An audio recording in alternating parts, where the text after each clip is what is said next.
बिस्मिल्लाहिर्रहमानिर्रहीम। साइंस की क्लास में आज हम ग्रेड 5 की साइंस डिस्कस करेंगे और हमारा आज का लेक्चर है lecture 5 importance of classification. Classification कौन सी? 5 किंगडम सिस्टम, जिसे हम अपने लास्ट 4 लेक्चर से डिस्कस करते आ रहे हैं। और ये लेक्चर आज का हमारा फर्स्ट एसएलओ कंप्लीट हो जाएगा इससे, जो कि है इंपॉर्टेंस। हमारा एसएलओ था describe classification of living organisms and its importance.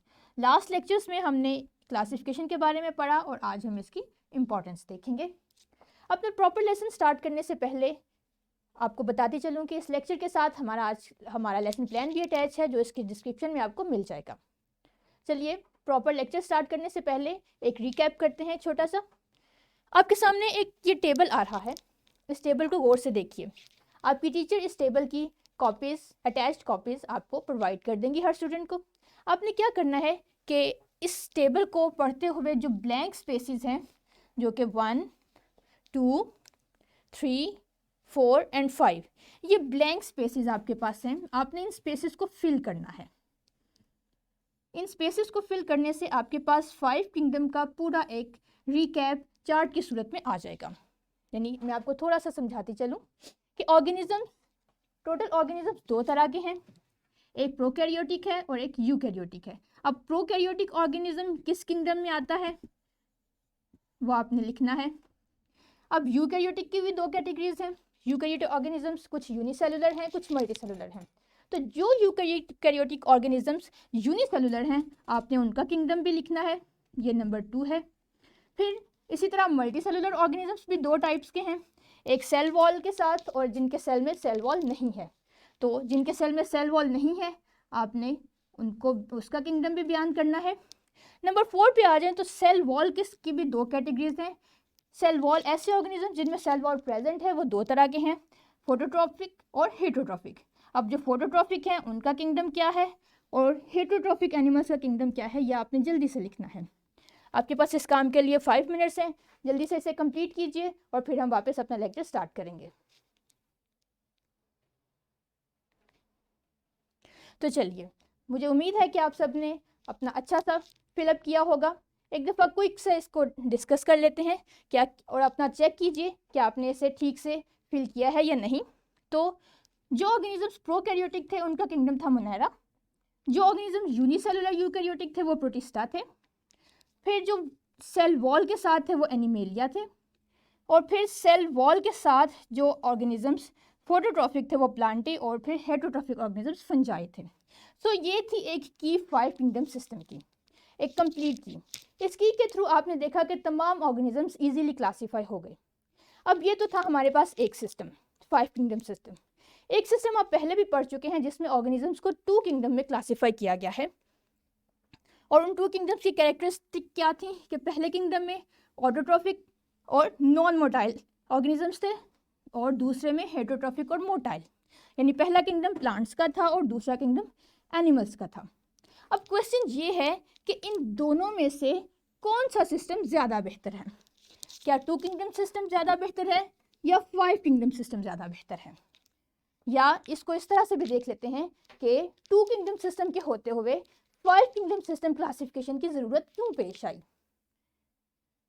थोड़ा सा इस बात पे सोचिए और अपने टीचर्स को जवाब दीजिए। मैं अपनी टीचर से रिक्वेस्ट करूँगी कि वो रैंडमली बच्चों से इनके आंसर्स ले, रिस्पॉन्सेज ले और रेलिवेंट आंसर्स को बोर्ड पर नोट करें ताकि हम अपना लेक्चर प्रोसीड कर सकें। और यही हमारा आज का लेक्चर भी है, जिसमें हम देखेंगे कि 5 किंगडम सिस्टम बाकी तमाम सिस्टम से बेहतर क्यों है। अपनी बुक का पेज नंबर 9 ओपन कीजिए। आपके पास आर्टिकल होगा 1.1.1 इंपॉर्टेंस ऑफ 5 किंगडम सिस्टम। ये हम आज डिस्कस करेंगे।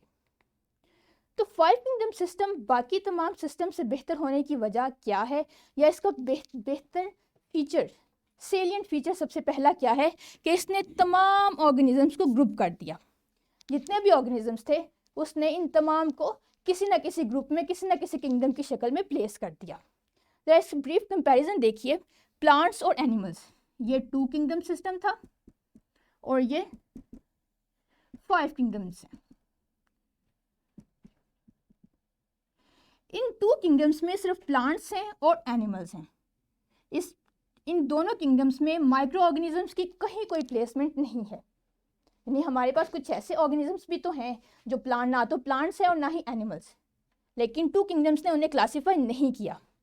5 किंगडम्स ने इन्हें पहले 2 किंगडम्स में प्लेस कर दिया, किंगडम मोनेरा और किंगडम प्रोटिस्टा। आप जानते हैं कि इनके तमाम मेंबर्स माइक्रो ऑर्गेनिजम्स हैं। सो इस तरह से 5 किंगडम्स में एक तरह से हमारे पास माइक्रो ऑर्गेनिजम्स की भी क्लासिफिकेशन आ गई, जिससे हम फर्दर मजीद सब क्लासेस में डिवाइड करेंगे। तो पहला फीचर ये हुआ कि 5 किंगडम सिस्टम ने तमाम ऑर्गेनिजम्स को क्लासीफाई कर दिया, जिसमें माइक्रो ऑर्गेनिज्म से लेकर तमाम डेवलप्ड ऑर्गेनिजम्स यानी मैमल्स तक शामिल थे। इसे करने से हमें फ़ायदा क्या हुआ? फ़ायदा हमें ये हुआ कि हमें क्लासिफिकेशन के लिए और एनिमल्स के कैरेक्टरिस्टिक्स को स्टडी करने के लिए, इनमें लिंकेजेस डेवलप करने के लिए एक बेस मिल गई। यानी माइक्रो ऑर्गेनिज्म जो थे वो सिंपलेस्ट ऑर्गेनिजम्स थे। फिर ग्रेजुअली जैसे जैसे किंगडम बढ़ते चले गए, इनके फीचर्स में एनहेंसमेंट आती गई, डेवलपमेंट आती चली गई। तो इस तरह से हमें बेस पता चल गई कि किस तरह से ग्रेजुअली फीचर्स एक किंगडम्स के ऑर्गेनिजम्स से दूसरे किंगडम्स के ऑर्गेनिजम्स में बेहतर से बेहतर होते चले गए। 5 किंगडम क्लासिफिकेशन का सेलिएंट दूसरा फीचर ये था कि इसने फंजाई को एक सेपरेट ग्रुप में प्लेस कर दिया। इससे पहले 2 किंगडम्स में फंजाई को प्लांट्स के साथ स्टडी किया जाता था। अब प्लांट्स और फंजाई में फ़र्क क्या है देखते हैं। ये आपके पास 2 स्पीशीज़ हैं, स्पीशी ए और स्पीशी बी। स्पीशी ए आप जानते हैं प्लांट्स हैं, और स्पीशी बी आप जानते हैं कि ये मशरूम्स हैं। इन दोनों में सिमिलैरिटीज़ क्या हैं? दोनों ही यूकैरियोटिक्स हैं, यानी इनमें प्रॉपर न्यूक्लियस इनके सेल्स में प्रेजेंट होता है। दूसरी सिमिलैरिटी इनमें यह है कि इनके दोनों मल्टी सेलुलर हैं। हम इन्हें नेकेड आई से देख सकते हैं, लिहाजा ये मल्टी सेलुलर हैं। तीसरा फ़र्क जो डिफरेंस है, ये दोनों तो सिमिलैरिटीज़ थी, तीसरा डिफरेंस इनमें ये है, पहला डिफरेंस इनमें ये है कि प्लांट्स ऑटोट्रॉफ्स हैं, इनमें फोटोसिंथेसिस का प्रोसेस होता है, ये अपनी फूड खुद प्रिपेयर करते हैं, जबकि मशरूम्स या फंजाई हेटरोट्रॉफ्स हैं, ये अपनी फूड खुद प्रिपेयर नहीं कर सकते, इनमें फोटोसिंथेसिस नहीं होती। ये सेप्रोफिटिक्स हैं, दूसरे ऑर्गेनिज्म से या डेड ऑर्गेनिज्म से अपना फूड लेते हैं। ये एक मेजर डिफरेंस है इन दोनों में, इनके मोड ऑफ न्यूट्रिशन में, जिसकी वजह से इन्हें अलग किंगडम में प्लेस किया गया। इसके अलावा प्लांट्स की जो सेल वॉल है वो सेलुलोज की बनी होती है, जबकि फंजाई की सेल वॉल काइटन की बनी होती है। सेल वॉल दोनों में प्रेजेंट है, लेकिन इनका कंपोनेंट मुख्तलिफ है, एक में सेलुलोज है और दूसरे में काइटिन है। ये दूसरा मेजर डिफरेंस था जिनकी वजह से फंजाई को अलग ग्रुप में प्लेस किया गया। थर्ड किंगडम ये 5 किंगडम्स में आपको मिलेगा। नेक्स्ट फीचर 5 किंगडम्स का ये था कि 5 किंगडम सिस्टम में यूनिसेलुलर्स और मल्टी सेलुलर ऑर्गेनिजम्स को अलग अलग कर दिया गया, जबकि 2 किंगडम्स में तमाम यूनिसेलुलर मल्टी सेलुलर हमें इन्हीं 2 किंगडम्स में प्लेस करना पड़ते थे, जिसकी वजह से इनके कैरेक्टरिस्टिक्स को आइडेंटिफाई करने में, स्टडी करने में मुश्किलात पेश आती थी। लेकिन 5 किंगडम्स में किंगडम मोनेरा और किंगडम प्रोटिस्टा, ये 2 ऐसे किंगडम्स हैं जिनमें यूनिसेलुलर ऑर्गेनिजम्स प्रेजेंट हैं। और जब आप हाई ग्रेड्स में जाएंगे तो आप देखेंगे कि यूनिसेलुलर ऑर्गेनिजम्स की कैरेक्टरिस्टिक्स मल्टी सेलुलर ऑर्गेनिजम्स के कैरेक्टरिस्टिक्स से मुख्तलिफ होती हैं। पहले 2 किंगडम्स 5 किंगडम में यूनिसेलुलर ऑर्गेनिजम्स के किंगडम्स हैं, और यही बात आपकी किताब में भी बयान की गई है। इससे हमें ऑर्गेनिजम्स की स्टडी बेहतर तरीके से करने में मदद मिलती है। अब नेक्स्ट जो इसका फ़ायदा था 5 किंगडम सिस्टम का, वो ये था कि प्रिमिटिव ऑर्गेनिजम्स को डेवलप्ड ऑर्गेनिज्म से अलग कर दिया गया। आपके सामने एक पिक्चर आ रही है, इसको ज़रा गौर से देखिए और इस एरो की पोजीशन को भी देखिए।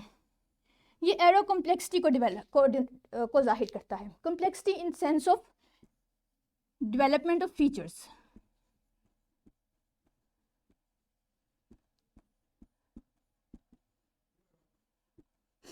यानी जैसे जैसे हम किंगडम से दूसरे किंगडम में मूव करते हैं, हमारे ऑर्गेनिजम्स में नए नए फीचर्स, उनके कैरेक्टरिस्टिक्स में नए नए फीचर्स ऐड होते चले जाते हैं।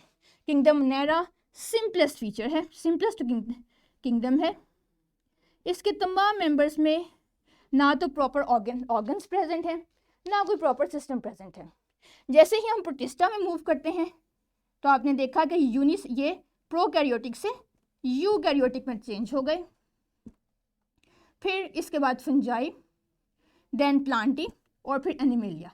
Most advanced animals kingdom animalia में प्रेजेंट है। सबसे ज़्यादा एडवांस कैरेक्टर्स किंगडम एनिमेलिया में प्रेजेंट हैं और सबसे लोएस्ट यानी सिंपलेस्ट कैरेक्टर्स के हामिल किंगडम मोनेरा के मेंबर्स हैं।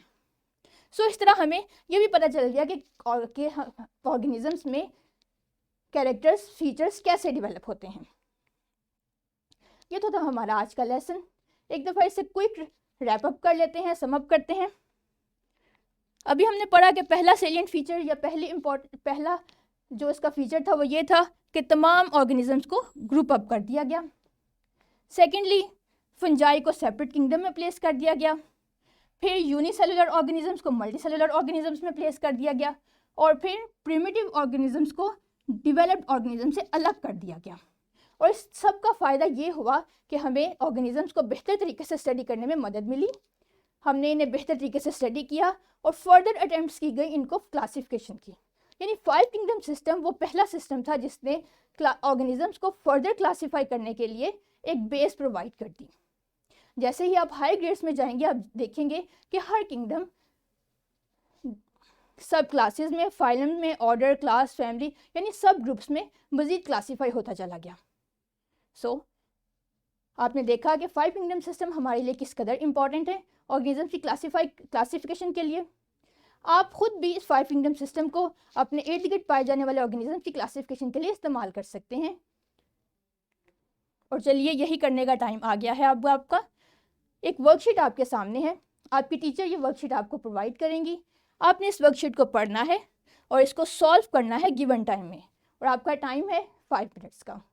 अपने जल्दी से अपनी वर्कशीट को पढ़िए और इसे अटेम्प्ट कीजिए और अपने टीचर को रीसबमिट करवाइए।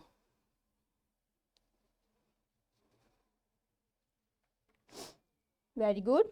अब टाइम है होमवर्क का। होमवर्क आपने क्या करना है कि आपने अपना पेज नंबर 18 ओपन करना है बुक से। इसमें सेक्शन बी से क्वेश्चन नंबर 6, 4 और 12 सॉल्व करना है। क्वेश्चन 6 है डिस्क्राइब 2 फीचर्स ऑफ प्रोकैरियोट्स। आपने प्रोकैरियोट्स के 2 फीचर्स बताने हैं। नंबर 4 है कि fungi and animals both are heterotrophs, why they have been grouped separately. ये एक बहुत इंपॉर्टेंट क्वेश्चन है कि फंजाई और एनिमल्स दोनों ही हेटेरोट्रॉफ कैरेक्टर रखते हैं, यानी अपना इनका मोड ऑफ न्यूट्रिशन ये है कि वो अपनी फूड खुद प्रिपेयर नहीं कर सकते। तो फिर इनको एक किंगडम में क्यों नहीं रखा गया? क्या वजह थी कि फंजाई ना तो एनिमल में प्लेस की जाती है और ना ही प्लांट्स के साथ? ये आप पढ़ चुके हैं, आपने इसका आंसर लिखना है। आगे नंबर 12 क्वेश्चन ये है कि इंपॉर्टेंस ऑफ 5 किंगडम सिस्टम आपने बतानी है कि क्या है, क्यों 5 किंगडम सिस्टम बाकी तमाम क्लासिफिकेशन सिस्टम से ज़्यादा बेहतर है। सो अपना होमवर्क आपने नेक्स्ट डे अपने टीचर को सबमिट करना है। और हमारा नेक्स्ट लेक्चर होगा क्लासिफिकेशन ऑफ प्लांट्स के बारे में। सो आज हम अपनी क्लास यहीं पे एंड करते हैं। Thank you.